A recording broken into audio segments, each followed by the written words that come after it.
तो आज मैं एक्सप्लेन करने वाला हूँ हाल ही में प्राइम वीडियो पे रिलीज हुई मिर्जापुर सीजन 3 को। और अगर आपको सीजन 1 और सीजन 2 देखना है तो उसका लिंक आपको डिस्क्रिप्शन पे मिल जाएगा। और वीडियो स्टार्ट करने से पहले आप लोगों से एक रिक्वेस्ट है कि वीडियो को लाइक करें, चैनल को भी सब्सक्राइब कर दें। तो सीजन 3 की शुरुआत में हम मुन्ना भैया का अंतिम संस्कार होते हुए देखते हैं और उनके चिता को आग दे दी जाती है। माधुरी बहुत ज्यादा दुखी थी और वो बाहर आती है तो मीडिया उसे सवाल पूछने लगती है कि आखिर मुन्ना की मौत के पीछे कौन था, अखंड आनंद त्रिपाठी कहाँ है, आखिर वो अपने बेटे के अंतिम संस्कार में क्यों नहीं आए। माधुरी सवालों को इग्नोर करने का सोचती है, लेकिन वो जवाब देती है और कहती है कि वो अपने प्रदेश को अपराध मुक्त बनाएगी, चाहे उसके लिए कुछ भी करना पड़े। माधुरी का पीए आनंद बता रहा होता है कि आईजी दुबे आपका इंतजार कर रहे हैं और वो गुड्डू पर एक्शन लेना चाहते हैं, लेकिन माधुरी कहती है कि अब हम सिर्फ गुड्डू को खत्म ही नहीं करेंगे, मिर्जापुर की गद्दी को ही खत्म कर देंगे। इसके बाद हम कोर्ट में ट्रायल देखते हैं जहाँ गुड्डू के पिता रमाकांत खुद को सरेंडर कर देते हैं क्योंकि उन्होंने मौर्य को मार डाला था। और दूसरा लॉयर जो खिलाफ लड़ रहा था पंच भाई, वो कहने लगता है कि ये सब बस रमाकांत की नौटंकी है। वो सिंपैथी लेना चाहता है कोर्ट से ताकि उसकी सजा थोड़ी कम हो जाए। पंच भाई कहता है कि मौर्य के साथ जो हुआ ये प्री प्लान्ड मर्डर था और अगर ऐसा नहीं है तो रमाकांत प्रूफ प्रेजेंट कर दे, लेकिन रमाकांत के पास कुछ कहने के लिए था ही नहीं। इसके बाद रमाकांत को जैसे ही कोर्ट से स्टेशन ले जाया जाता है, बीच रास्ते में गुड्डू अपने पिता से मिलता है। गुड्डू का दबदबा बिल्कुल अब किसी राजा की तरह हो गया था। खैर अब वो अपने पिता से मिलता है और कहता है कि आपको सरेंडर करने की क्या जरूरत थी, हमसे कहे होते आपके जगह कोई और ब्लेम ले लेता।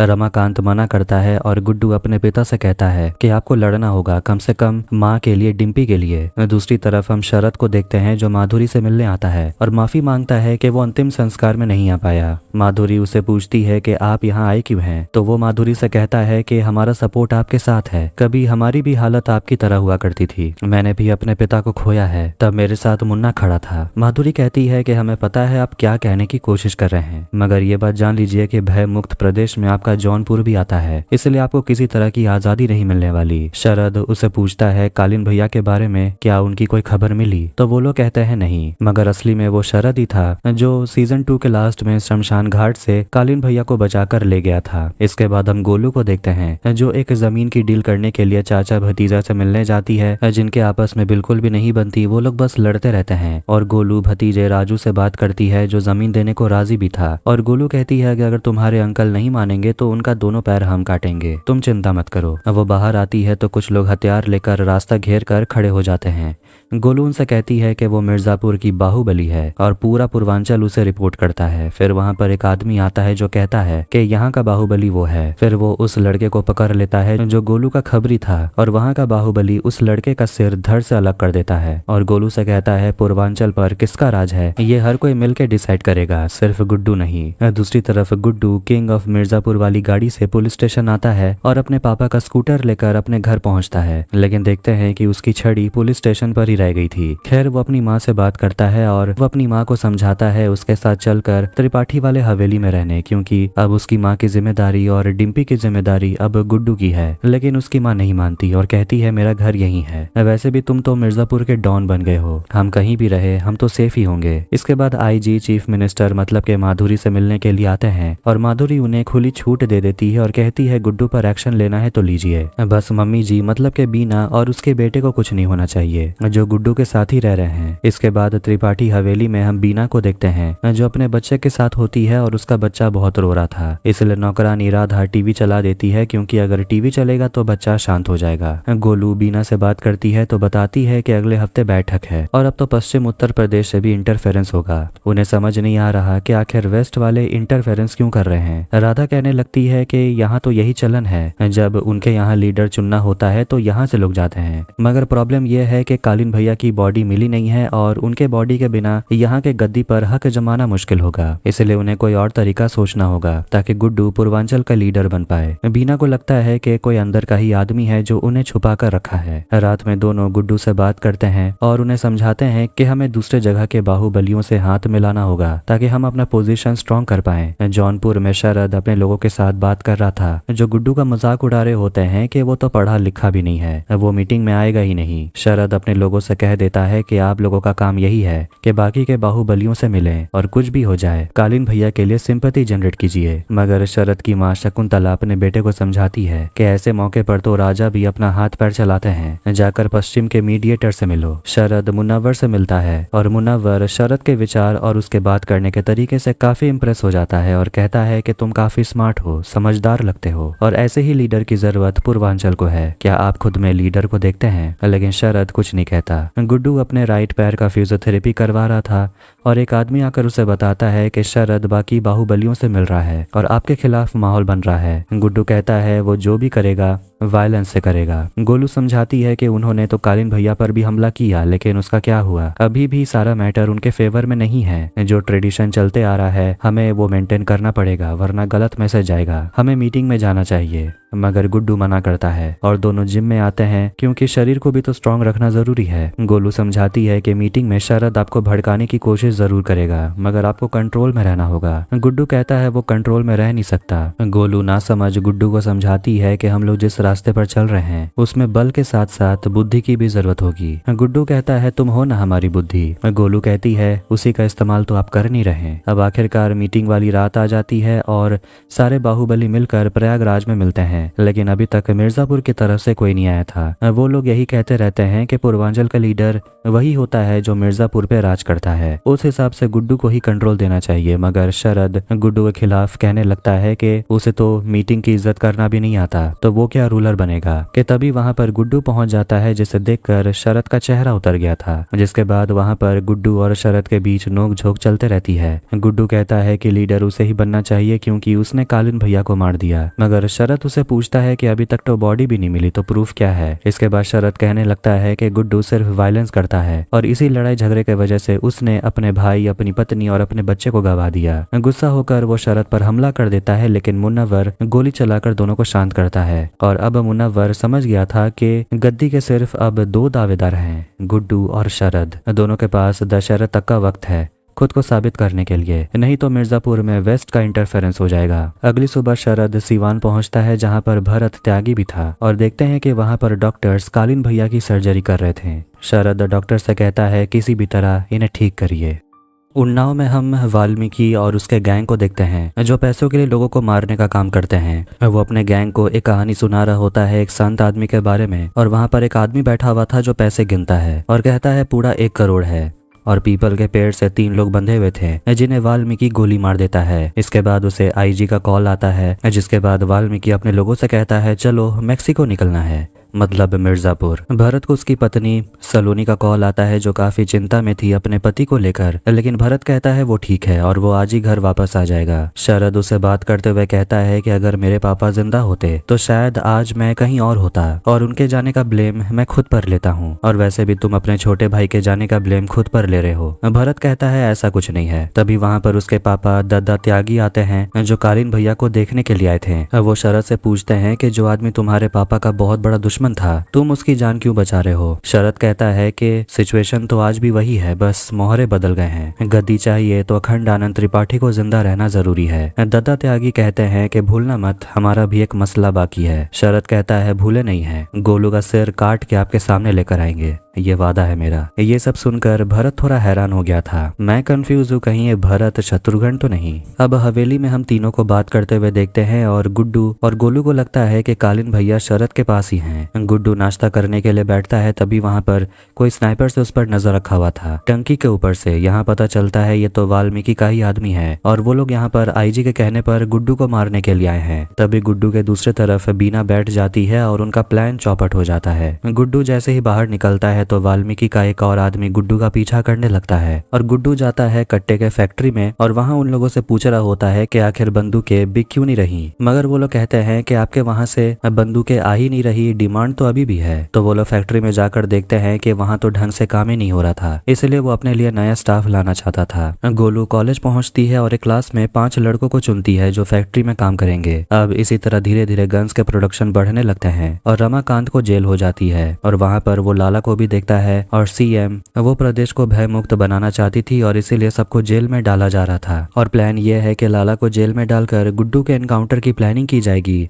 दूसरी तरफ डिम्पी अपने लॉयर से मिलती है जो उसके पापा के लिए लड़ रहे थे। लॉयर कह देते हैं कि तुम्हारे पापा तो केस लड़ना ही नहीं चाहते। डिम्पी जानती है कि उसके पापा ने मौर्य के ऊपर सेल्फ डिफेंस में गोली चलाई, बस किसी तरह ये प्रूव करना होगा। वहाँ गोलू के पापा परशुराम भी थे जो डिम्पी से पूछते हैं क्या गोलू और गुड्डू के बीच कुछ चल रहा है क्या। डिम्पी बताना नहीं चाहती थी और यहाँ हम गोलू और गुड्डू को देखते हैं जो एक साथ जिम कर रहे थे। शबनम अपने पापा से कहती है कि हम गुड्डू के इतने करीब नहीं जाते तो आपको ये दिन नहीं देखना पड़ता। लाला कहता है कि हम जिस बिजनेस में हैं यहाँ तो ये सब होना ही था, मगर मलाल बस इस बात का है कि हम तुम्हें इस दलदल से निकाल नहीं सकते। गोलू के पापा हवेली पहुंचते हैं और एक फाइल लेकर आए थे जो वो अपनी बेटी को दे देते हैं जो हिसाब किताब करने में बिजी थी। वो डॉक्यूमेंट से ये पता चलता है कि जेपी यादव ने ओपीएम के सारे खेत गुड्डू के नाम कर दिया था, मगर बेनिफिशियरी माधुरी है, मतलब कि अब गुड्डू लीगल तरीके से अफीम की डीलिंग नहीं कर पाएगा। बीना कहती है इलीगल हो या लीगल आपको तो अफीम से मतलब है, खेत से नहीं। आप पुराने लोगों से कांटेक्ट क्यों नहीं करते। गोलू कहती है लाला तो साथ देंगे नहीं। बीना कहती है उसकी बेटी तो बाहर है। परशुराम गोलू को सत्यप्रकाश यादव के बारे में बताता है जो एक कवि सम्मेलन में आने वाला है और उसी से जेपी यादव के बारे में पता चलेगा। दूसरी तरफ बीना अपनी नौकरानी से कहती है अफीम की एक पुड़िया का इंतजाम करने। शरद लाला से मिलने पहुंचता है जेल में और उनसे पूछता है कि सुना है आपका बेल अटका हुआ है, हम आपको बेल दिलवा सकते हैं। फिर वो लाला को भी अपनी तरफ करने की कोशिश करता है ये कहकर कि वो लाला को जेल से बाहर निकलवा लेगा, लेकिन बदले में लाला को अपना सारा अफीम का सप्लाई शरद को देना होगा, क्योंकि शरद जानता है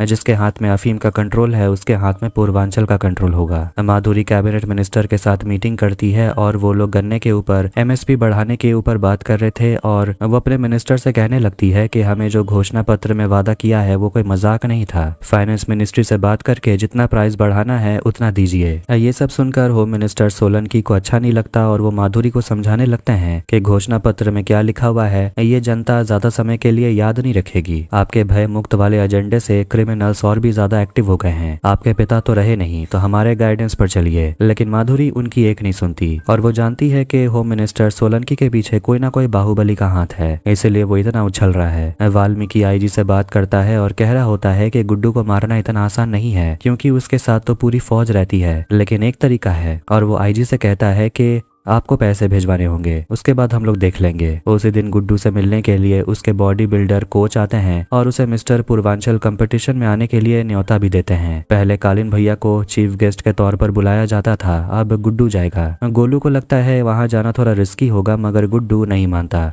और वो जाना चाहता है क्योंकि उसे बॉडी बिल्डिंग में बहुत ज्यादा इंटरेस्ट है। मगर गोलू भी जाना चाहती थी और कहती है कि हमारे आने तक इंतजार करिएगा। गोलू पहुंचती है भदोही में होने वाले कवि सम्मेलन में, जिसके बारे में उसके पापा ने उसे बताया था। वहां पर वो अपने टारगेट पर नजर रखी हुई थी और सत्यप्रकाश गोलू से मिलता है और वो उसे जेपी यादव का पता मांगती है जो कई दिनों से अंडरग्राउंड है, मगर सत्यप्रकाश को भी उसका पता नहीं पता। गोलू उसे कहती है पता करिए क्योंकि इससे फायदा आपको भी होने वाला है। शाम होते ही गुड्डू बॉडी बिल्डिंग कंपटीशन में पहुंच जाता है। दूसरी तरफ गोलू लौट रही होती है मगर वो नाकाबंदी में फंस जाती है। यहाँ कंपटीशन में देखते हैं कि वाल्मीकि वहाँ गुड्डू को मारने वाला था और वो कोच को भी समझा देता है कि तुझे डरने की जरूरत नहीं है वरना उसे शक हो जाएगा। आईजी माधुरी को कॉल करता है और सब कुछ बता देता है कि गुड्डू उनके निशाने पर है और माधुरी उन्हें खुली छूट दे देती है ताकि वो गुड्डू को खत्म कर पाए। कंपटीशन में सुट्टन भैया भी आते हैं जो एक भोजपुरी सुपरस्टार है और वो वहाँ आकर नाच गाना करने लगते हैं। दूसरी तरफ गोलू अभी भी ट्रैफिक में फंसी हुई थी और वो अपने पापा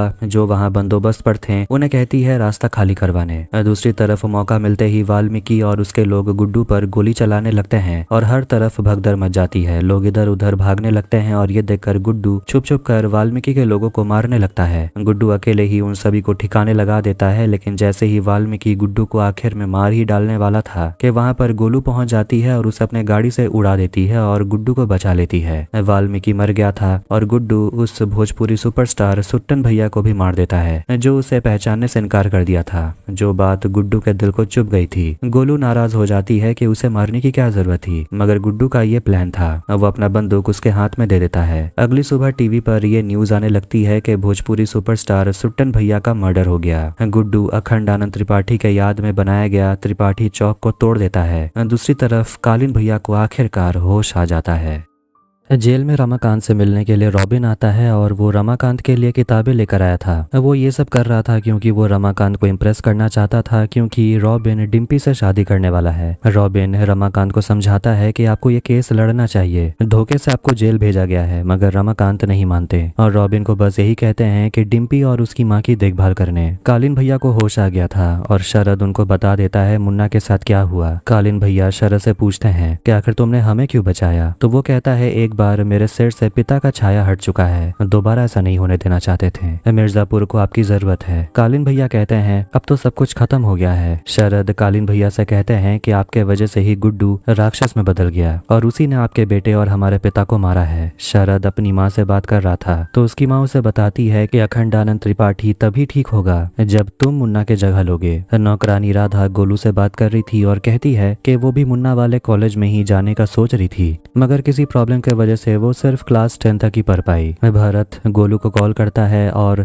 गोलू माफी मांगती है कि उसके छोटे भाई को उससे प्यार हो गया था, लेकिन इसमें गोलू की क्या गलती थी। भरत उसे कहता है कि तुम्हें इसकी सजा तो जरूर मिलेगी। गोलू उसे मिर्जापुर बुलाती है और कहती है कि वापस जाने की गारंटी मैं आपको नहीं दे सकती। गोलू अफीम के सप्लायर से मिलती है जिनका माल उन्हें पसंद तो आता है लेकिन दाम बहुत ज्यादा था। सप्लायर कहते हैं कि रिस्क भी तो ज्यादा है। गुड्डू आकर कहता है कि वो डायरेक्ट डीलर से बात करना चाहता है, ना कि ब्रोकर से, और गोलू भी उनसे कह देती है कि इतने पैसे देकर वो अफीम नहीं खरीदने वाले। कवि सम्मेलन वाला सत्य प्रकाश गोलू को कॉल करके बताता है कि जेपी यादव मिल गया, लेकिन पता जानने के लिए उसे पैसे चाहिए। गोलू मान जाती है। होम मिनिस्टर सोलन की स्पीच के लिए तैयारी कर रहे थे, मगर उनके मुंह से गाली निकलना बंद कहाँ होता है। आईजी उसे मिलने के लिए आते हैं और कारण ये है कि चीफ मिनिस्टर माधुरी ने जितने भी लोग घायल हुए थे उन्हें कॉम्पेंसेशन देने की बात करती है और आईजी दुबे को भी छुट्टी पर भेजने की बात करती है, मतलब कि उन्हें हटाया जाता है क्योंकि गुड्डू को मारने के लिए आईजी ने बदमाशों का सहारा लिया। ये सब कुछ सुनकर आईजी होम मिनिस्टर को बताने लगते हैं कि ये तो मेरा सीक्रेट ऑपरेशन था। पीए आनंद माधुरी को समझा रहा होता है कि मीडिया को थोड़ा भटकाना जरूरी है और इसके लिए हमें आम बाग वाला प्रोजेक्ट शुरू करना होगा, मगर माधुरी कहती है कि वो प्रोजेक्ट फिजूल है। आनंद समझाता है कि आप भय मुक्त प्रदेश बनाने की बात करती हैं, आपको वैसे भी वोट मिल जाएगा सिंपैथी के दम पे। माधुरी पूछती है तो फिर इस प्रोजेक्ट के लिए फंड कहाँ से आएगा। आनंद कहता है कि फंड्स का जुगाड़ आपके चाचा करते थे, मगर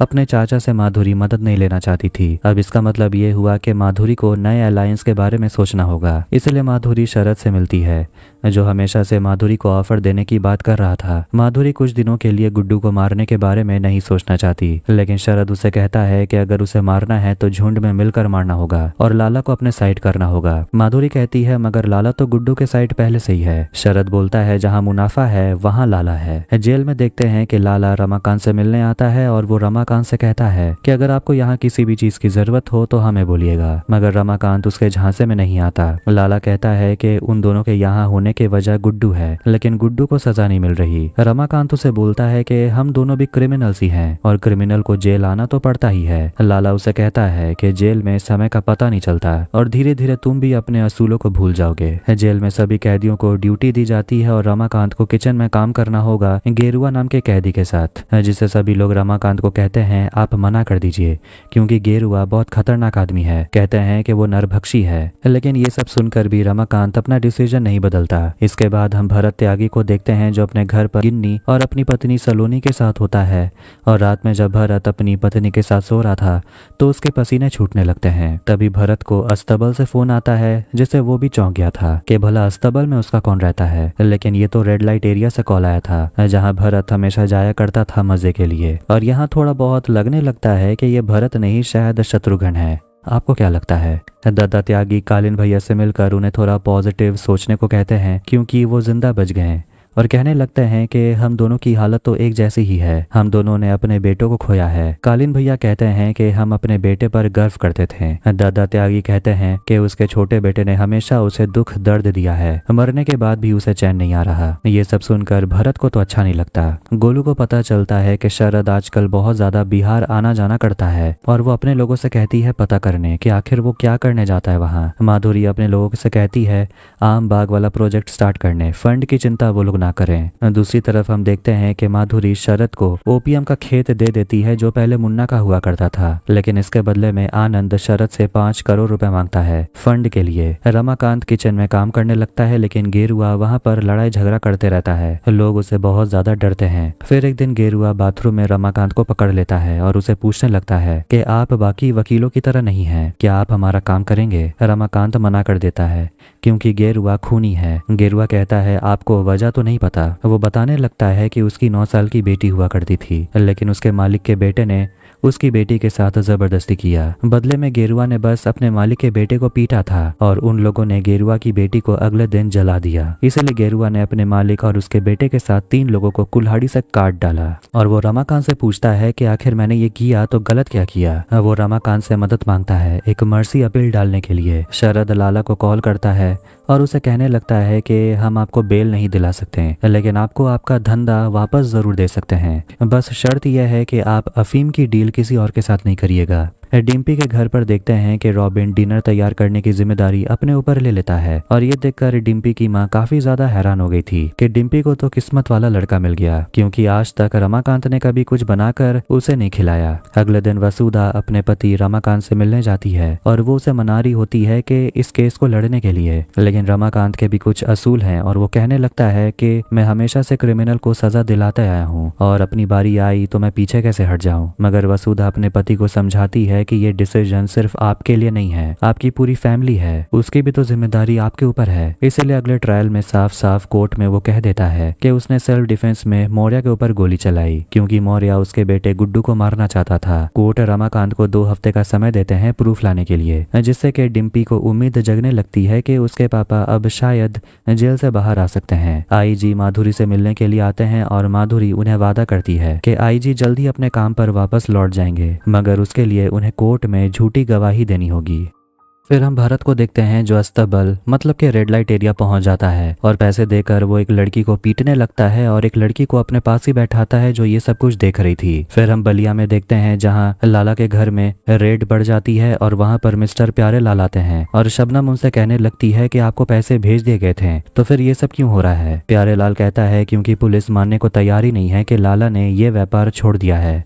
वो शबनम से कहता है अपने पिता को समझाने, नहीं तो प्यारे लाल इस बिजनेस का सारा नेटवर्क किसी और को दे देगा, क्योंकि इस धंधे में बहुत लोगों का पैसा अटका हुआ है। दूसरी तरफ ट्रायल में हम देखते हैं कि रमाकांत जो खुद वकील है वो अपने तरफ से खुद के लिए लड़ रहा था और वो एसएसपी मौर्य की पत्नी से पूछताछ करता है और कोर्ट में उसे झूठा प्रूफ कर देता है और साथ साथ ये भी प्रूफ हो जाता है कि मौर्य और रमाकांत में कोई दुश्मनी नहीं थी और जो कुछ भी हुआ वो मर्डर तो नहीं था। फिर पंचभाई वहां पर आईजी को बुलाते हैं और शबनम अपने पिता से मिलने जाती है और उन्हें समझाती है कि अफीम का कंट्रोल किसी और के हाथ में ना देने, लेकिन लाला उसे कहने लगते हैं कि अब ये काम शरद संभालेगा। शबनम ये सब सुनकर खुश नहीं थी क्योंकि ये बिजनेस शबनम खुद संभालना चाहती थी, लेकिन लाला मना करते हैं।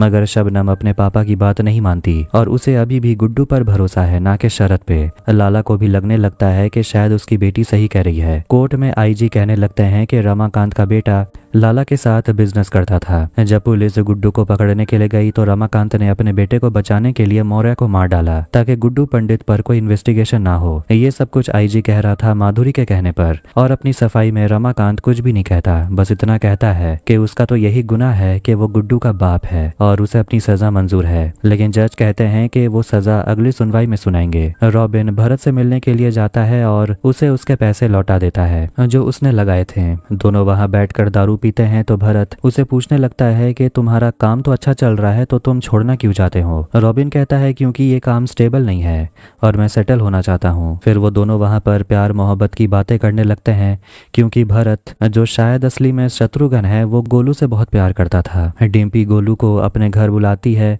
और उसे अपनी बहन स्वीटी के शादी का जोड़ा देने लगती है, मगर गोलू लेने से मना करती है। डिम्पी पूछती है कि गुड्डू भैया का तो उनका मकसद मिल गया, लेकिन तुम्हारा क्या? गोलू कहती है गुड्डू को हमारी जरूरत होगी। फिर जैसी वो बाहर आती है तो रॉबिन उसे मिलता है और वो रॉबिन से कहती है जल्दी अंदर जाइए, डिम्पी शादी का जोरा ट्राई कर रही है। गोलू जब हवेली आती है तो वहाँ पर शबनम आई हुई थी लिप्पी को लेकर, जिसके साथ गुड्डू खेल रहा था। गोलू को वहाँ देखकर शबनम के चेहरे से खुशी ही गायब हो गई थी और वहाँ पर वो एक ऑफर लेकर आई थी कि अफीम का कंट्रोल वो गुड्डू को देना चाहती थी, मगर गुड्डू मना करता है और कहता है शबनम को इन सब में नहीं पड़ना चाहिए क्योंकि इन रास्ते में सिर्फ मौत मिलती है। शबनम नाराज हो जाती है और कहती है कि ऑफर तो मुझे जौनपुर से भी आया था, फिर भी मैं आप लोगों के पास आई। तो ये सुनकर गुड्डू ऑफर के लिए मान जाता है और उसे ये डील क्लोज करने के लिए खुद जाना पड़ेगा नेपाल। ये सुनकर गोलू थोड़ी नाराज हो जाती है। इसके बाद गुड्डू काठमांडू जाने के लिए तैयार होता है और जाने से पहले गोलू उसे कह देती है कि जाइएगा तो डील क्रैक करके आइएगा। शबनम और गुड्डू काठमांडू पहुंचते हैं और वहां एक 5 स्टार होटल में आते हैं और अफीम के असली डीलर बैग से मिलते हैं। वहां वो लोग पोकर खेलते हैं और गुड्डू उन्हें इम्प्रेस कर देता है और वो लोग डील के लिए मान जाते हैं। गुड्डू गोलू को कॉल करके खुशखबरी देता है और कहता है कि डील क्रैक हो गया और आज रात वो यहीं रुकेगा, कल सुबह वो वापस लौटेगा। तभी गुड्डू के कमरे में शबनम आती है डिनर करने के लिए। आधी रात में गोलू को उसके एक आदमी का कॉल आता है जो बता देता है कि त्रिपाठी सीवान में है और उसके साथ भरत भी बैठा हुआ था। लगता है कि भरत गोलू को सीवान में बुलाकर उसे फंसाना चाहता है। देखते हैं क्या होता है। गोलू गुड्डू को कॉल लगाती है बताने के लिए, लेकिन वो फोन ही नहीं उठा रहा था क्योंकि गुड्डू और शबनम का तो शुरू हो चुका था। इसीलिए गोलू अकेले सीवान जाने के लिए निकल पड़ती है। गोलू तुरंत रॉबिन से मिलती है और अपना अकाउंट क्लोज करवा कर सारा पैसा निकलवा लेती है क्योंकि उसे अर्जेंट जरूरत थी। रॉबिन जानता है गोलू कुछ करने के लिए जा रही है, इसीलिए वो उसे समझाता है कि रिस्क थोड़ा कम लेना चाहिए और वैसे भी आपके लाइन में तो रिस्क लेना मतलब परमानेंटली डिलीट हो जाना है। गोलू उसे कहती है रिस्क को ही तो परमानेंटली डिलीट करने जा रहे हैं। गोलू अपने लोगों के साथ प्लान बनाती है कि वो लोग सीवान जाएंगे क्योंकि उन्हें किसी पर अटैक करना है। वो सारा पैसा और हथियार उन लोगों को दे देती है और सुबह तक वो लोग सीवान पहुंच जाते हैं और एक खबरी की मदद से वो लोग कालीन भैया वाले जगह तक पहुंच जाते हैं। दरवाजे पर 2 लोग खड़े थे और उन दोनों बंदों को वो लोग मार देते हैं और अंदर घुस जाते हैं। गोलू कमरे के अंदर अखंड आनंद त्रिपाठी को देख लेती है और उसे देखकर वो बहुत खुश हो गई थी, लेकिन तभी उसे एहसास होने लगता है कि इतनी आसानी से वो इतनी करीब पहुंच गई, कुछ तो गड़बड़ है। कि तभी उन पर दूसरे जगह से फायरिंग होने लगती है और गोलू के सभी लोग मारे जाते हैं। गोलू भी बुरी तरह फंस गई थी, मगर वो ठान चुकी थी कि आज वो यहाँ तक पहुंची है तो वो अखंड आनंद को मार के ही जाएगी। लेकिन जैसे वो गोली चलाने वाली थी, भरत उस पर गोली चला देता है। दूसरी तरफ होटल में गुड्डू और शबनम इंटीमेट हुए थे और उसके बाद हम रहीम नाम के एक कवि को देखते हैं जिसे जेल हो जाती है। पूछा जाता है कि आखिर तूने कौन सा कांड कर दिया, तो रहीम कहता है कि उसने कुछ ऐसा कविता पढ़ दिया था जिसके वजह से उसे जेल हो गई। वो आदमी उसे सबके सामने ले आता है और कहता है कौन सा कविता कहा था, जरा हमें भी सुनाना। लेकिन वो ऐसा कविता सुनाता है जिससे लोगों की हंसी निकल जाती है और लोग ताली बजाने लगते हैं। वो आदमी रहीम को मारने के लिए दौड़ता है, लेकिन रमाकांत बीच में आ जाता है और कहता है तुमने ही कहा था कविता सुनाने के लिए और इसने कविता सुना दिया, अब तुम जाओ। इसके बाद हम कालीन भैया को देखते हैं जिसे दूसरे जगह शिफ्ट कर दिया गया था, इसीलिए वो बच गए और दद्दा त्यागी अपने बेटे की तारीफ करते हैं कि इन्हें यहाँ शिफ्ट करने का आइडिया उसके बेटे भरत का ही था। भरत उनसे कहता है कि जिन लोगों ने हमला किया गुड्डू और गोलू उनमें से नहीं थे, जितने भी लोग आए थे वो मारे गए। शरद को शक होता है और वो भरत से पूछता है कि तुम्हें इस हमले के बारे में पहले कैसे पता चल गया था, तो वो सवाल को टालने लगता है और कहता है कि ये इलाका हमारा है और हमारे खिलाफ कोई जाएगा तो उसका मरना पक्का है। शरद कहता है कि अगर वो लोग सीवान तक पहुंच गए हैं तो यहाँ भी पहुंच जाएंगे, इसलिए अब कालीन भैया के घर जाने का समय हो गया है। हवेली में बीना देखती है कि उसके बेटे के आसपास एक काला बिल्ला हमेशा मंडराते रहता था, जिसे देखकर वो बहुत ज्यादा डर जाती है। भरत से उसकी पत्नी पूछती है कि वो घर कब आएंगे, तो भरत बस बहाना मारते रहता है कि उसे यहाँ पर सिक्योरिटी देखना है। गुड्डू बीना के लिए एक तोहफा लेकर आया था और कहता है कि डील क्रैक हो गया, लेकिन वो चिंता में था क्योंकि गोलू कहीं दिख नहीं रही थी। तो फैक्ट्री में काम करने वाला एक बंदा कहता है ऐसा सुनने को मिला है कि गोलू कहीं अटैक करने की प्लानिंग कर रही थी। अब शरद कालीन भैया को अपने हवेली जौनपुर ले आता है, जहाँ शकुंतला आरती उतारकर उनका स्वागत करती है। तभी शरद को पता चलता है कि अब वो समय दूर नहीं जब गुड्डू को पता चल जाएगा कि कालीन भैया जौनपुर में ही है। इसीलिए वो गुड्डू से मिलता है और गुड्डू उसे जानना चाहता है कि गोलू कहाँ है। शरद हैरान हो गया था, लेकिन अब वो उसे कह देता है कि अगर गोलू मेरे पास होती तो तुम मेरे इलाके में एंटर भी नहीं कर पाते। गुड्डू कहता है कि अगर तुम्हें अफीम चाहिए तो मैं तुम्हें अफीम भी दे दूंगा, जितना चाहिए उतना दूंगा, बस बता दो गोलू कहाँ है। एक सेकंड के लिए शरद भी सोचने लगता है कि आखिर अफीम गुड्डू के पास कैसे आ गया, मगर वो उसे कह देता है कि गोलू मेरे पास नहीं है। गुड्डू उस पर बंदूक तान देता है, लेकिन तभी दोनों को मुन्नवर का कॉल आता है जो सिचुएशन को संभालता है और दोनों से कहता है ठंडा हो जाने। और उसके बाद शरद लाला से बात करता है और उसे पूछता है कि आप अफीम की सप्लाई गुड्डू को क्यों दे रहे हैं, आखिर क्यों। लाला उसे कहता है कि हमारा डील हुआ था बेल के बदले अफीम, लेकिन बेल तो आप दिलवा नहीं पाए। रात के समय शकुंतला कालीन भैया के लिए सूप लेकर आती है और उनकी देखभाल करती है। तभी शरद आकर उन्हें बताता है कि लाला अब उनके साइड नहीं रहा, अफीम अब गुड्डू के पास है। ये सुनकर कालीन भैया शरद को आइडिया देते हैं कि तुम अफीम को हाईजैक भी तो कर सकते हो। अफीम मिर्जापुर में पानी के रास्ते आता है, इसलिए वो माधुरी से मिलता है और शरद के फंड के वजह से अब आम बाग प्रोजेक्ट शुरू हो गया था, जिससे वो दोनों ही बहुत खुश थे। पीए आनंद पुलिस की मदद से नेपाल से नदी के रास्तों पर पुलिस की तैनाती करवा देता है ताकि गुड्डू का अफीम पकड़ा जाए।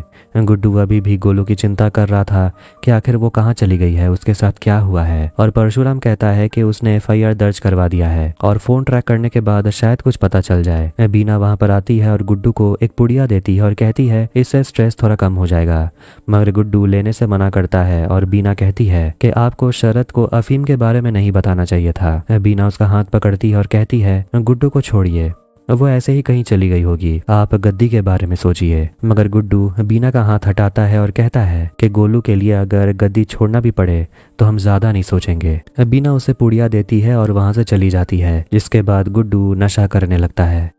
अब इसके बाद शरद के आदमी बदलापुर में गुड्डू के कंसाइनमेंट में आग लगा देते हैं और गुड्डू जो धीरे धीरे नशे में डूबते जा रहा था वो अपने ही लोगों को मार रहा था, क्योंकि उसे लगता है कि वो लोग शरद के साथ मिल चुके हैं, इसीलिए उनका कंसाइनमेंट पकड़ा जा रहा है। वो एक आदमी को भी मारता है और उसके बेटे को पास बुलाता है और कहता है तेरा पिता बुजदिल था, इसीलिए हमने उसे मार दिया, लेकिन मैं तेरा दुश्मन नहीं हूँ। वो उसे पूछता है तेरा नाम क्या है, तो छोटा लड़का कहता है मुन्ना। शरद समझ गया था कि जंग शुरू हो गई है और वो पीछे नहीं हटेगा। अखंड आनंद कहता है कि गुड्डू भस्मासुर बन गया है और वो खुद का ही नाश करेगा, करने दो जो करता है। लेकिन शरद चुप नहीं बैठना चाहता था। कालीन भैया कहते हैं कि गद्दी में वही बैठेगा जो वायलेंस करे नहीं बल्कि उसे रोके। मुन्ना तो बैठ नहीं पाया, इसलिए अब हम तुम्हें बैठाएंगे। मिर्जापुर के गद्दी के हकदार अब तुम हो। ये सब कुछ शकुंतला बाहर से सुन रही थी। खून खराबे को रोकने के लिए मुनव्वर गुड्डू से बात करता है, लेकिन गुड्डू कहता है कि जब तक गोलू नहीं मिलेगी खून खराबा नहीं रुकेगा। मुनव्वर ऑर्डर देता है रुक जाने के लिए, क्योंकि इसकी भरपाई पूरा पूर्वांचल करेगा। नेपाल से कंसाइनमेंट निकलता है, लेकिन रात होते होते पुलिस कंसाइनमेंट पकड़ लेती है। लेकिन प्यारे लाल हैरान हो जाता है क्योंकि उन्हें वहां पर कुछ भी नहीं मिलता। देखते हैं कि अफीम का सारा कंसाइनमेंट शबनम के घर पहुंच गया था। शबनम गुड्डू को बता रही होती है कि पुलिस उनके पीछे पड़ी हुई है और वो गुड्डू से कहती है कि उन्हें अपना रूट बदलना होगा, लेकिन गुड्डू बात को सीरियसली नहीं लेता, इसलिए दोनों के बीच थोड़ी सी कहासुनी हो जाती है और शबनम कहने लगती है कि शायद तुम्हारे बजाय मुझे जौनपुर चले जाना चाहिए था। अगली सुबह बीना गुड्डू को समझा रही होती है कि कालीन भैया कहा करते थे कि अफीम का रेट कंट्रोल करना है तो सप्लाई को कंट्रोल करना पड़ता है। गुड्डू कहता है कि अगर वो कम दाम में लोगों को अफीम नहीं बेचेगा तो नेपाल से सप्लाई आना रुक जाएगा। गुड्डू को आम लोगों के लिए दरबार रखने का भी मन नहीं कर रहा था, कहता है उसका मूड नहीं है। बीना कहती है मूड बनाया भी तो जा सकता है, मगर गुड्डू खुद को कंट्रोल करता है और कहता है कि वो दरबार कल रखवाएगा। शरद का एक सप्लायर जब माल को चखता है तो वो कहता है कि ये अफीम काफी अच्छे क्वालिटी का है, मगर ये बाजार में आ गया तो हमारा माल बिकना बंद हो जाएगा। शरद उनसे कहता है तो फिर इसे बिकने मत दीजिए। रहीम ऊटपटांग भाषा में पॉलिटिशियंस के ऊपर कविता लिखता है, इसलिए उसे जेल में डाल दिया गया था। लेकिन ये कविता सुनकर रमाकांत को भी काफी हंसी आती है और वो रहीम से पूछता है कि आखिर तुम्हारे वकील ने कुछ किया कि नहीं तुम्हें बचाने के लिए। रहीम कहता है मेरे पास लॉयर रखने के लिए पैसे ही कहाँ हैं। वहां पर लाला आते हैं और रमाकांत से कहते हैं कि आपने कई लोगों के लिए अपील फाइल करके मदद की है, मेरी भी मदद कर दीजिए। भले ही लाला क्रिमिनल है लेकिन फिर भी वो मान जाता है और रमाकांत उसे कहता है कि मैं आपकी मदद कर दूंगा, स्टेट विटनेस बन जाइए, सजा भी कम हो जाएगी। इसके बाद हम आईजी दुबे को देखते हैं जो माधुरी से मिलने आता है और उन्हें उन लोगों का लिस्ट देता है जो सरकार के अंडर काम तो करते हैं मगर खाते हैं बाहुबलियों का। लिस्ट में होम मिनिस्टर सोलंकी का भी नाम था और माधुरी उसे अब मजा चखाना चाहती है, इसीलिए अगले ही दिन खबर आती है के चीफ मिनिस्टर माधुरी के कहने पर सारे जगह के एसपी चेंज कर दिए गए हैं। ये सब कुछ सुनकर होम मिनिस्टर तुरंत पहुंच जाते हैं मीटिंग में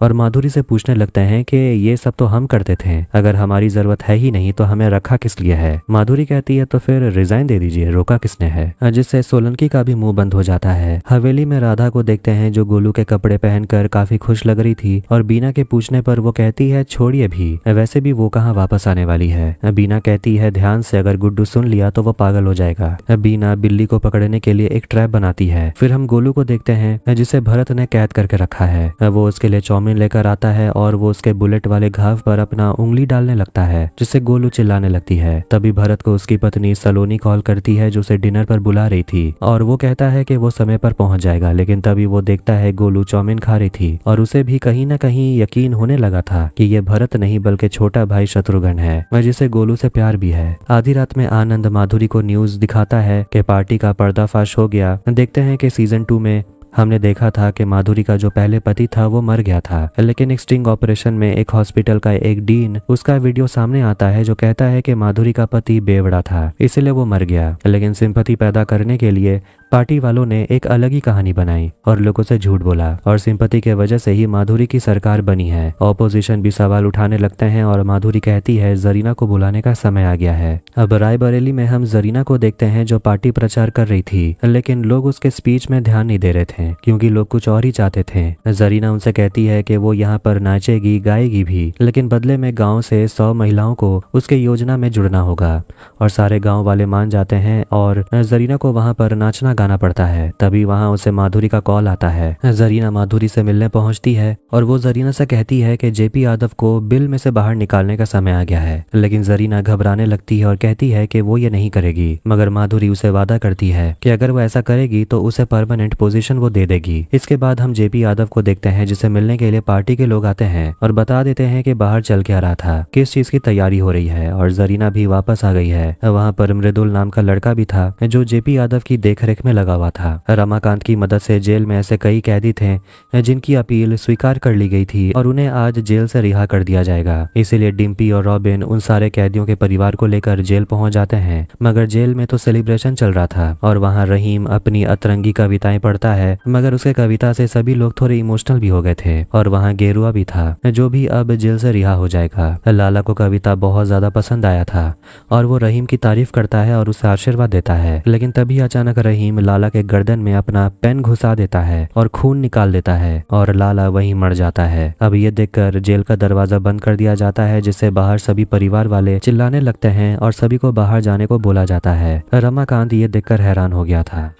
गोलू से मिलने के लिए भरत पहुंचता है जो उसके लिए खाना लेकर आया हुआ था। गोलू से पूछती है कि आखिर तुमने मुझे यहाँ क्यों रखा है, कुछ तो सोचे होगे हमारे बारे में। भरत उसे कहता है तुम्हें मारने का ही प्लान है, मगर उससे पहले मैं तुम्हें थोड़ा टॉर्चर करूंगा। गोलू कहती है तो फिर शुरू करो, हम तो कब से तैयार हैं। भरत उसका चेहरा दबोच लेता है और गोलू कहने लगती है कि हम तो तुम्हारे छोटे भाई को यूज कर रहे थे, वो मेरे टाइप का था भी नहीं। ये सब सुनकर भरत खुद को कंट्रोल करने लगता है और गोलू से कहती है कि मुझे पता है तुम्हारे पास कोई प्लान नहीं है, तुम मुझे मारना नहीं चाहते। ये क्लियर हो गया था कि यह शत्रुघ्न है और गोलू उसे पूछती है कि तुम मुझसे प्यार करते हो, ये हम जानते हैं, तो तुम्हें डर किस बात की है, अपने पापा से डरते हो। शत्रुघ्न उसे पूछता है क्या तुम हमसे प्यार करती हो। गोलू झूठ कहती है हाँ, जो शत्रुघ्न समझ जाता है और वो उसे थप्पड़ लगाता है और वो उसे मार देने वाला था, लेकिन तभी गोलू उसे कहने लगती है कि तुम अपने असली जिंदगी तभी जी पाओगे जब तुम्हारे पिता मरेंगे। माधुरी जरीना से मिलती है जो पार्टी के लिए प्रोमोशनल सॉन्ग शूट कर रही थी और माधुरी उसे कहने लगती है कि तुम जेपी यादव को ढूंढने के बजाय सब कुछ कर रही हो।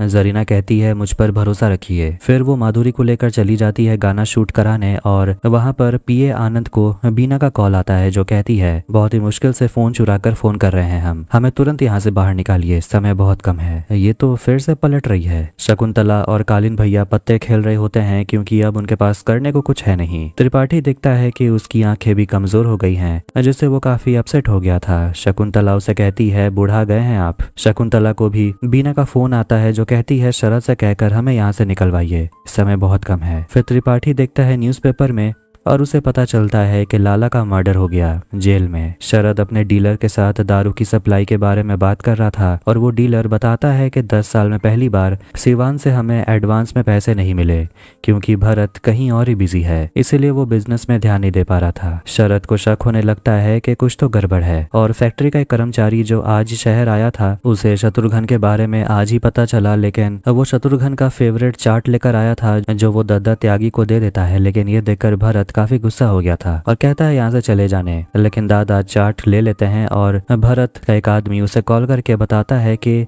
नाकाबंदी में हर कोई गोलू की गाड़ी को ढूंढ रहा है और चेकिंग के लिए वहां पर परशुराम नाम का ऑफिसर भी आया हुआ है जो हमसे रिश्वत लेने से मना कर रहा है। भरत उसे कहता है कि तुम लोग मुंह खोलकर कुछ भी बता मत देना। भरत देखता है कि उसके पापा चाट खा रहे थे। दूसरी तरफ लाला को कब्रिस्तान में दफना दिया जाता है। शबनम बहुत ज्यादा दुखी थी। शाम के समय शरद भरत से मिलने के लिए आता है और शरद देख रहा था कि भरत का ध्यान कहीं और ही है। शरद उसे कहने लगता है मुझे पता है कि गोलू को गायब तुम नहीं किया है, मगर भरत इन सब के बारे में बात नहीं करना चाहता था और वो गुस्सा हो जाता है, मगर शरद कंटिन्यू करते रहता है और कहता है गोलू को कैसे मारा तुमने, उसे काट दिए या इतना मारे कि वो मर गई। इसके बाद भी भरत मानने से इनकार करता है कि उसके पास गोलू है, मगर शरद बस कहने लगता है कि हमें लगता है तुम हमें अपना फैमिली मानते थे और वो उसे समझा देता है कि भले ही मिर्जापुर के गद्दी पर एक खरगोश ही क्यों ना बैठ जाए, उसे मारना इतना आसान नहीं होता। हम अपने पापा को भी यही समझाते थे और तुम्हें भी यही समझा रहे हैं। जाते जाते वो उसे कह देता है कि दारू का पैसा बाकी है, भेजवा देना। शरद वापस अपने घर आता है और कालीन भैया से बात करता है तो यहाँ पता चलता है कि लाला पर हमला करवाने वाला शरद खुद था और वो ऐसा करके गुड्डू को कमजोर करना चाहता था क्योंकि अफीम का सारा कंट्रोल गुड्डू के पास था। मगर कालीन भैया उसे कहते हैं कि माल तो अभी भी गुड्डू के पास पहुंच ही रहा है, तुमने अपने अपर हैंड को खो दिया ये सब करके। मुनव्वर से बात करो, मीटिंग फिक्स करो। शरद अपनी माँ से कहता है कालीन भैया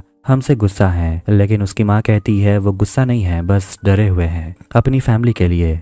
अगर उनकी फैमिली सुरक्षित हो गई तो कोई और सुरक्षित नहीं रहेगा। बीना का फोन आया था, वो भी कुछ प्लान कर रही है। अब कुछ दिनों के बाद जौनपुर में ही मीटिंग रखवाई जाती है जहां सारे लीडर्स पहुंच जाते हैं और मीटिंग में वायलेंस का मुद्दा उठाया जाता है क्योंकि खून खराबा इतना ज्यादा बढ़ गया है कि पूर्वांचल में बिजनेस बहुत बुरी तरह इफेक्ट हुआ है। जौनपुर और मिर्जापुर के झगड़े के बीच पूरा पूर्वांचल फंस चुका है। इसलिए वो कहता है कि गोलू वाला मुद्दा खत्म करिए क्योंकि गोलू हमारे पास नहीं है। शरद ये भी कहता है कि दशहरे तक शांति बनाए रखने और इस गद्दी को 2 हिस्से में बांट देना चाहिए, एक मिर्जापुर के लिए, एक जौनपुर के लिए। मुनव्वर अपनी रजामंदी दिखाता है। गुड्डू को भी आइडिया पसंद आता है क्योंकि इससे होगा ये कि जो भी झमेला है वो जौनपुर और मिर्जापुर आपस में मिलकर सुलझा लेंगे, भले ही वो तरीका कोई सा भी हो। बाकी के एरिया अपना काम आराम से कर पाएंगे। गुड्डू वहां से चला जाता है शांति प्रस्ताव के लिए एक प्रेजेंट रखकर, लेकिन जब शकुंतला सारी चीजों को खोलकर देख रही थी तो वो गुड्डू के दिए हुए बस्ते को खोलकर देखती है जिसमें उनके ही दारू के डीलर का कटा हुआ सिर था।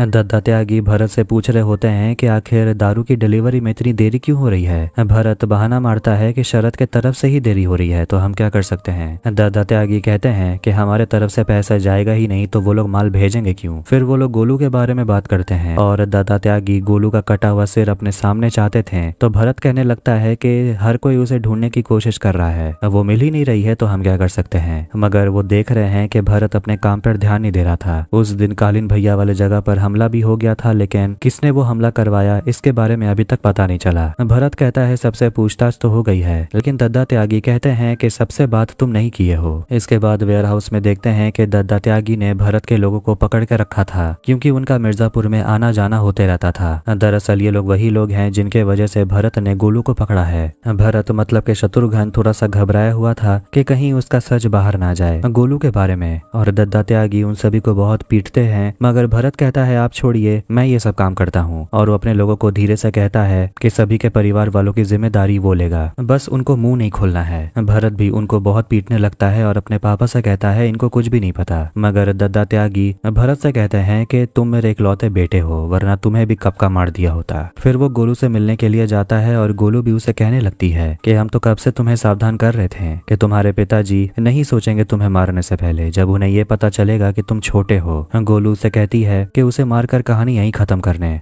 और वो धमकी देने लगती है गुड्डू को पता चल गया कि हमें मारने वाले तुम थे तो वो तुम्हारा क्या ही हाल करेगा, तुम सोच भी नहीं सकते। शत्रुघ्न उसे कहने लगता है कि तुम हमेशा से गुड्डू की ही थी शुरू से। गोलू हाँ कहती है और शत्रुघ्न गुस्सा हो जाता है और कहता है कि हम तुम्हें चाहते थे और तुम गुड्डू को चाहती थी, लेकिन अब किसी को भी कुछ नहीं मिलेगा। और वो गोलू पर बंदूक तान देता है और गोली चला देता है।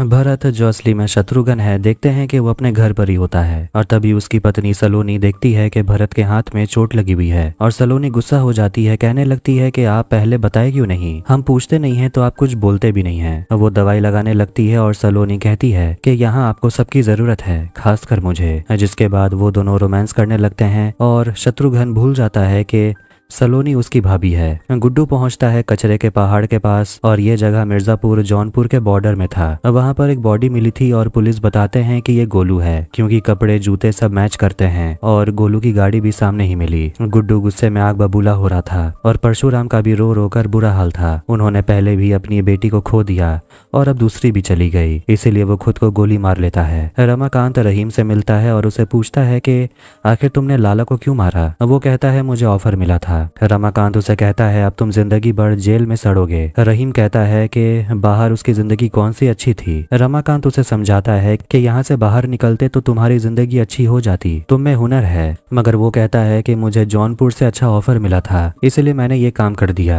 गोलू के मरने के बाद गुड्डू सिर्फ नशा करता है और बॉडी बिल्डिंग करता है। गुड्डू अपनी बहन डिम्पी से मिलने के लिए जाता है जो बच्चों को पढ़ा रही थी। कालीन भैया शरद को समझा रहे होते हैं कि गोलू के बॉडी को जौनपुर के बॉर्डर में फिकवाने का मतलब है गुड्डू को चैलेंज करना और त्यागी इस सब का इल्जाम तुम पर ही लगाएगा। शरद कहता है वो डरने वाला नहीं है, गोलू के मौत का जिम्मेदारी वो अपने ऊपर ही लेगा। कालीन भैया उसे कहते हैं अगर ऐसा करते हो तो फिर गुड्डू तुम्हारे ऊपर अटैक जरूर करेगा। शरद बस यही कहता है कि उसके ऊपर भरोसा रखने। उसके बाद वो लखनऊ जाकर चीफ मिनिस्टर माधुरी से मिलता है जो बस ड्रिंक करते रहती है और जब शरद उसे सब कुछ बता देता है तो वो भी कहती है कि गुड्डू तुम पर अटैक जरूर करेगा। वो माधुरी से कहता है कि जब तक त्रिपाठी खानदान गुड्डू के पास है तब तक वो खतरे से बाहर नहीं है, इसलिए तुम्हें डिसीजन जल्दी लेना होगा। गुड्डू अगले दिन अपने पापा से मिलने जेल जाता है और उन्हें कहने लगता है कि वो खुद को संभाल नहीं पा रहा, ऐसा लग रहा है सब कुछ हाथ से निकलते जा रहा है। वो अपने पापा से पूछता है कि आपके अंदर इतनी हिम्मत कहाँ से आती है, आप अभी तक टूटे क्यों नहीं। उसके पापा बस यही कहते हैं कि यहाँ आकर मैंने बस यही सीखा है कि सर्वाइवल के लिए जो जरूरी है वही असूल है। अब हम दुबे को देखते हैं जो वापस से आईजी बन गया था और वो अपने काम पर वापस लौट आता है। आईजी कांस्टेबल पाठक से कहता है गुड्डू को बोलो हमसे आकर मिलने, जिससे कांस्टेबल भी थोड़ा घबरा जाता है। दूसरी तरफ गुड्डू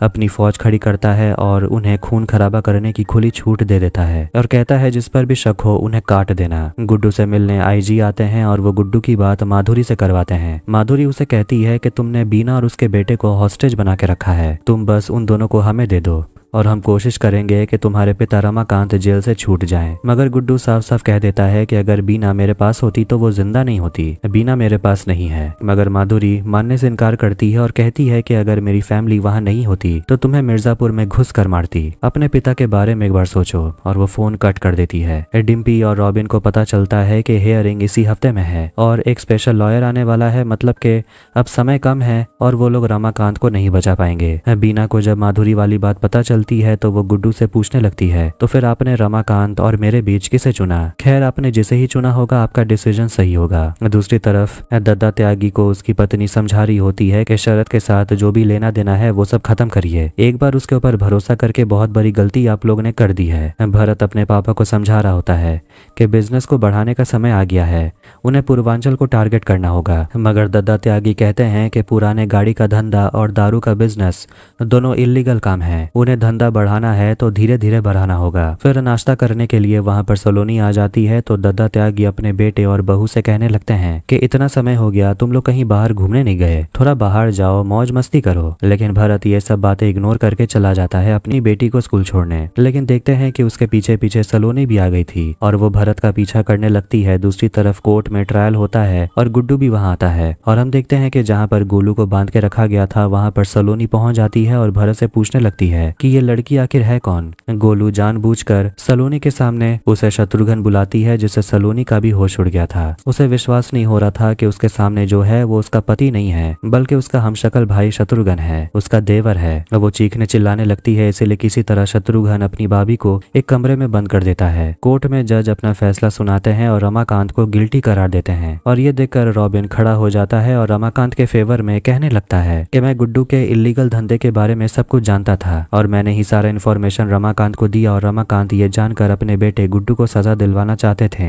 मगर मौर्य इलीगल तरीके से गुड्डू का इनकाउंटर करना चाहते थे और ये सारा प्रूफ वो कोर्ट में देने के लिए भी तैयार था। ये सब सुनकर कोर्ट में हंगामा होने लगता है और जज कहते हैं कि वो अपना डिसीजन फिलहाल होल्ड में रखते हैं और इससे पहले रॉबिन का स्टेटमेंट रिकॉर्ड किया जाएगा, उसके बाद ही कोई फैसला सुनाया जाएगा। रमाकांत गुस्सा हो गया था कि रॉबिन को ऐसा नहीं करना चाहिए था। शरद माधुरी के साथ ही होता है कि तभी आईजी कॉल करके माधुरी को बता देते हैं कि रमाकांत के सजा को पोस्टपोन कर दिया गया है और वो लोग गुड्डू के ऊपर भी हमला नहीं कर पाए।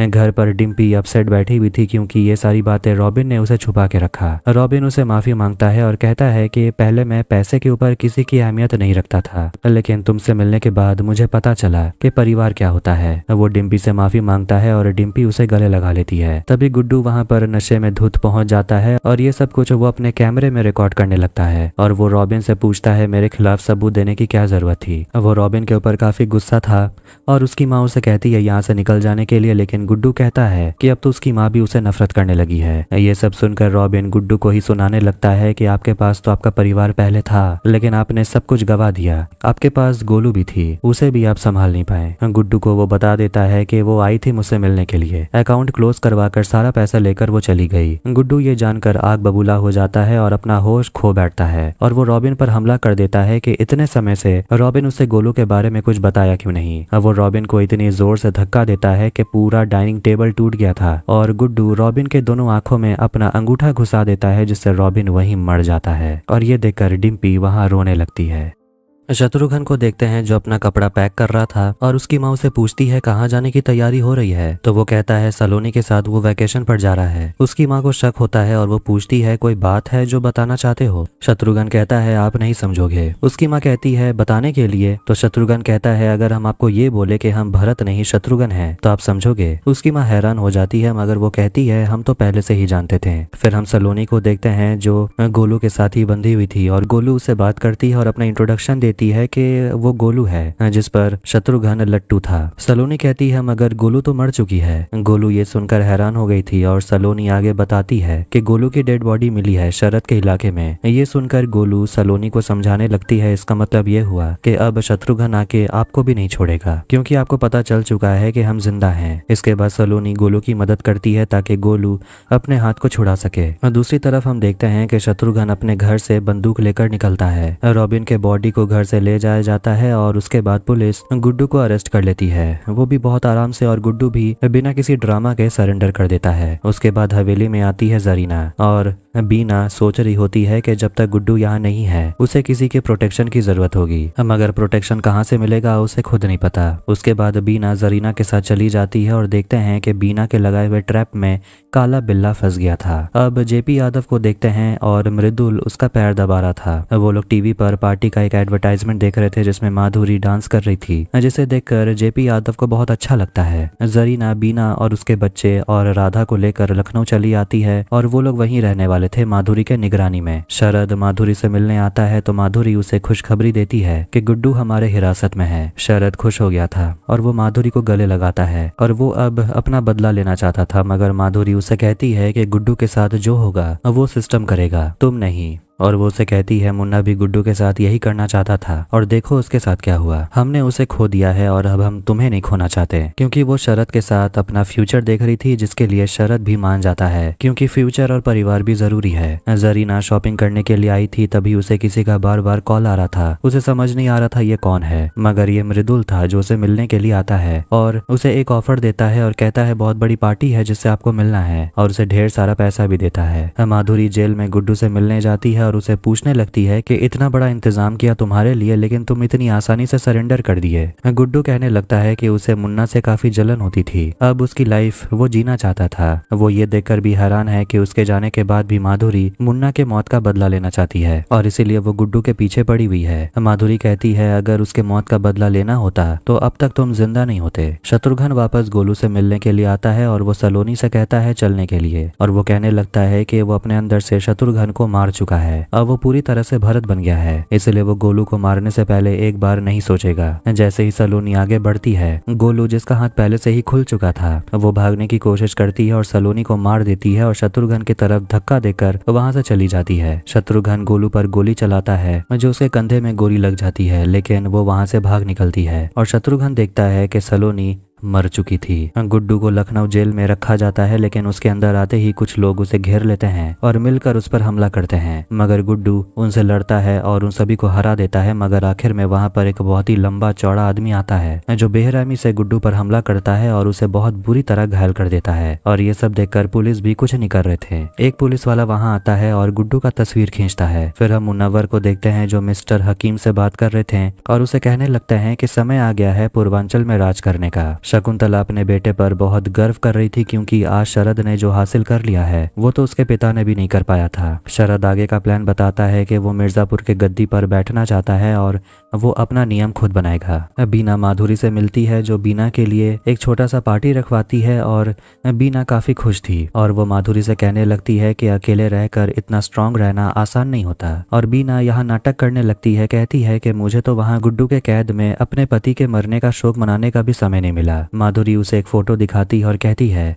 ये देखकर आपको अच्छा लगेगा। बीना देखती है गुड्डू बहुत ही घायल हालत में था, जिसे देखकर बीना का दिमाग घूम जाता है क्योंकि असली में गुड्डू ही है जो उसे प्रोटेक्शन दे सकता है और आज उसकी ये हालत हो गई है। डिम्पी अपने पापा से मिलने जाती है और रमाकांत अपनी बेटी को समझाने लगता है कि रॉबिन के साथ जो हुआ उसमें तुम्हारी कोई गलती नहीं है। डिम्पी अपने ही भाई गुड्डू से बदला लेना चाहती थी और कहती है कि गुड्डू के खिलाफ आपके पास जितने भी सबूत है वो हमें दे दीजिए, आप जो नहीं कर सके वो हम करेंगे। घर पर डिम्पी अपने पापा के रिसर्च को देखने लगती है और उसे एक पेन ड्राइव मिलता है और बहुत सारे फाइल्स भी, और उसे ये पता चलता है कि पिछले चीफ मिनिस्टर मतलब के माधुरी के पापा को मारने के पीछे शरद था।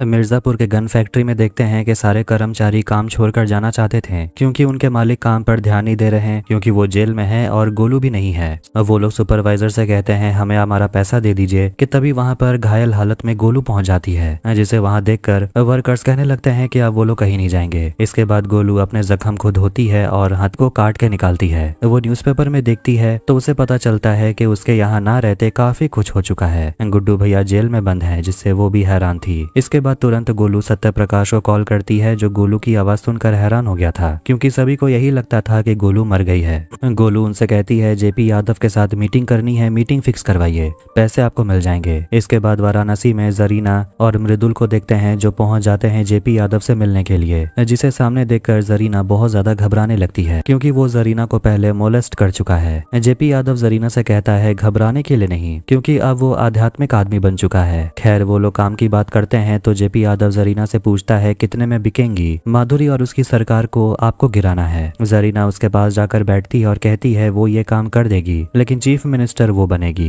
यादव उसे पूछता है तो फिर आपको पैसे तो मिल गए होंगे। इसके बाद वो लोग बिल्कुल पहले की तरह दोनों शुरू हो जाते हैं और कुछ समय के बाद वहां पर मृदुल भी आ जाता है। इसके बाद एक जनसभा में हम माधुरी को देखते हैं जहाँ वो स्पीच दे रही होती है और जरीना कुछ एमएलए को लेकर वहां से जा रही थी। उसे खुशवाहा का कॉल आता है जो अगला सीएम बनने का सपना देख रहा था और जरीना उसे कहती है कि वो पहुंच रही है, मगर वो चली जाती है शरद के पास, मतलब कि वो माधुरी के खिलाफ नहीं जाने वाली। कुशवाहा काफी गुस्सा हो जाता है मगर वो शरद की आवाज सुनकर डर गया था। शरद उसे कह देता है कि अगर कोई माधुरी के खिलाफ गया मतलब वो मेरे खिलाफ गया, इसीलिए जेपी यादव को कह देना कि वो जहाँ छुपा हुआ है वहीं रहे। शरद वहाँ पर सारे एमएलए को कहता है माधुरी का साथ देने, और ये सब देखकर जेपी यादव काफी हैरान हो गया था कि उसका प्लान फेल हो गया। माधुरी स्पीच देने के बाद अपने पापा के एक स्टैचू को इनॉग्रेट करती है और गोलू बनारस पहुंचती है जेपी यादव से मिलने के लिए, मगर जेपी यादव उसे मिलना नहीं चाहता तो गोलू मृदुल से कहती है कि उनसे पूछो क्या वो ऐसे ही सारा जीवन बिल में घुसकर बैठे रहना चाहते हैं। यादव बाहर आते हैं तो गोलू उन्हें समझाने लगती है कि जिस जगह आपकी पॉलिटिक्स नहीं चलती उस जगह से हमने त्रिपाठियों को उठाकर फेंक दिया। फिलहाल आपके प्रॉब्लम का एक ही सोल्यूशन है, वो है गुड्डू पंडित, जिसे जेल से निकालना होगा। डिम्पी अपने भाई के खिलाफ सारा सबूत लेकर माधुरी के पास पहुंच जाती है और डिम्पी चाहती है कि भले ही गुड्डू उसका भाई है लेकिन उसे कड़ी से कड़ी सजा मिले। माधुरी उसे कहती है कि तुम्हें इसके बाद से डायरेक्ट एक्सेस नहीं मिलेगा, तुम्हें आम दरबार के तरफ से ही मुझसे मिलने आना होगा। डिम्पी बस इतना ही चाहती है कि उसके भाई को सजा मिले, ना कि उसके पिता को, जो भी जेल में बंद है। वो जाते जाते यही कहती है कि अगली बार आपसे मुलाकात जरूर होगी, लेकिन मेरा ओहदा आम लोगों से ज्यादा ही होगा।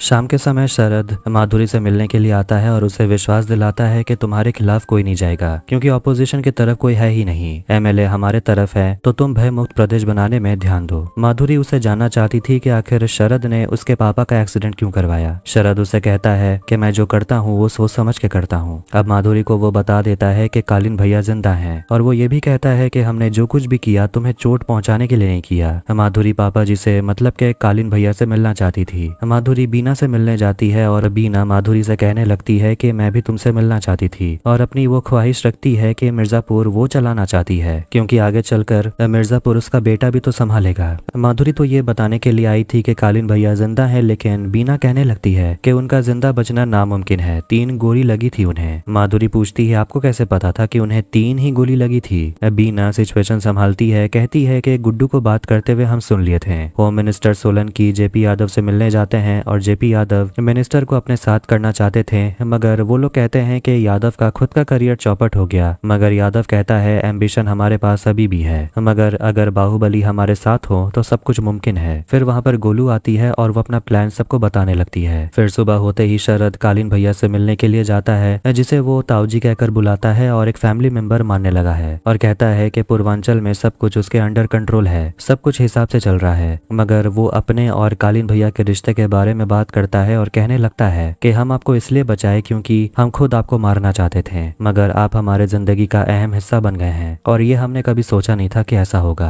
कालीन भैया उसकी बात सुनकर कहते हैं कि हमने वादा किया था कि मिर्जापुर के गद्दी पर तुम ही बैठोगे और हम तुम्हें बैठाएंगे। शरद बता देता है कि माधुरी को पता है कि आप यहाँ हैं। उसके बाद और उसे माधुरी पर भरोसा है, मगर शायद कालीन भैया को नहीं था। कालीन भैया माधुरी से मिलते हैं और उसे समझा देते हैं कि तुम्हारे पिता के साथ जो कुछ भी हुआ वो पर्सनल था, वो मैंने कहा था शरद को उन्हें मारने के लिए। अब गद्दी पर शरद को हम ही बैठाएंगे। मगर माधुरी ये कहकर चली जाती है कि गुड्डू उसके कस्टडी में है, और अगर गुड्डू चाहिए तो वो करना पड़ेगा जो माधुरी कहेगी। प्रयागराज में मुनव्वर के घर पर एक बैठक होती है और सभी लोग वहां पर आते हैं, और मुनव्वर कहता है कि अगले ही दिन पूरब के बाहुबली का ऐलान होगा, और वो फिलहाल के लिए कहते हैं कि पूर्वांचल की हालत अभी ठीक नहीं है और उसे खड़े होने में थोड़ा समय भी लगेगा। तब तक के लिए पूर्वांचल पश्चिम के इंटरफेरेंस में ही रहेगा। शरद थोड़ा सा नाराज हो गया था, मतलब ये हुआ है कि अगर शरद मिर्जापुर का राजा बन भी गया तब भी सारे डिसीजंस के बारे में पहले मुनव्वर से उसे बात करना होगा। बैठक में अखंड आनंद पहुंच जाता है, जिसे देखकर सभी लोग पैर छूने लगते हैं, और दूसरी तरफ शरद अभी भी गुस्से में था और मुनव्वर को सुनाया जा रहा था और उसकी बेइज्जती भी करता है। अखंड आनंद को देखकर सभी लोग हैरान हो गए थे और मुनव्वर अपनी बात वापस ले लेता है और कहने लगता है कि अब तो पूर्वांचल के लीडर कालीन भैया ही हैं। लेकिन कालीन भैया वहां पर ऐलान कर देते हैं कि मिर्जापुर का अगला राजा कौन होगा, वो कोई और नहीं बल्कि शरद होगा, जिसे सुनकर मुनव्वर खुश नहीं लग रहा था। मगर तभी अचानक कालीन भैया कहते हैं कि शरद मिर्जापुर का आखिरी राजा होगा, और ये कहकर वो शरद को ही गोली मारकर वहीं खत्म कर देते हैं, और वो मुनव्वर को ढाल बनाकर चारों तरफ गोली चलाने लगते हैं और सबको मार देते हैं, और मुनव्वर को भी आखिरी में वो गोली मारकर वहीं खत्म कर देते हैं। फिर वहां पर पुलिस पहुंच जाती है, कालीन भैया को पकड़ने के लिए नहीं, क्योंकि अब वो लोग तो चीफ मिनिस्टर के लिए काम कर रहे थे। शरद अभी भी जिंदा था, मगर वो बहुत बुरी तरह घायल हो गया था। उसके साथ बड़ा धोखा हुआ है और कालीन भैया ने विश्वासघात किया। शरद किसी तरह राजा की कुर्सी पर जाकर बैठता है, और इस तरह कालीन भैया ने अपना वादा भी पूरा किया कि जो उसने कहा था कि वो शरद को कुर्सी पर खुद बैठाएगा। इसके बाद कालीन भैया और पुलिस वहां से चली जाती है, शरद को वैसे ही घायल हालत में अकेला छोड़कर। माधुरी बीना को कालीन भैया से मिलाती है, जिसे वो अपने सामने देखकर बहुत ज्यादा डर रही थी, क्योंकि कहीं ना कहीं कालीन भैया पर हमला करवाने के पीछे उसका भी हाथ था। मगर कालीन भैया अपने बेटे को देखकर काफी खुश थे और बीना को भी गले लगाते हैं, क्योंकि फिलहाल उन्हें बीना के असली चेहरे के बारे में नहीं पता था। उसके बाद कालीन भैया जेल जाते हैं गुड्डू से मिलने के लिए, लेकिन गुड्डू जेल में नहीं था। यहाँ हम देखते हैं कि शकुंतला ने बिल्कुल सही कहा था कि अगर अखंड आनंद का परिवार सेफ हो गया तो अखंड आनंद किसी को नहीं छोड़ेगा, और यही हो रहा है। इसके बाद हम देखते हैं कि गोलू गुड्डू को जेल से बाहर निकलवा लेती है, और गुड्डू गोलू को जिंदा देखकर चौंक गया था और वो खुश भी था, और दोनों एक दूसरे को किस करते हैं और गले लगाते हैं। और आखिरी सीन में हम मकबूल को देखते हैं, जो कहीं पर पत्थर तोड़ने का काम कर रहा था। उससे मिलने के लिए राधा आती है, जो कहती है कि बीना आपसे मिलना चाहती है, और इसी के साथ सीजन 3 यहीं पर खत्म होती है। तो आपको ये वीडियो कैसा लगा कमेंट करके जरूर बताएं। वीडियो पसंद आया तो वीडियो को भी लाइक करें, चैनल को भी सब्सक्राइब करें। मिलते हैं नेक्स्ट वीडियो में। Take care.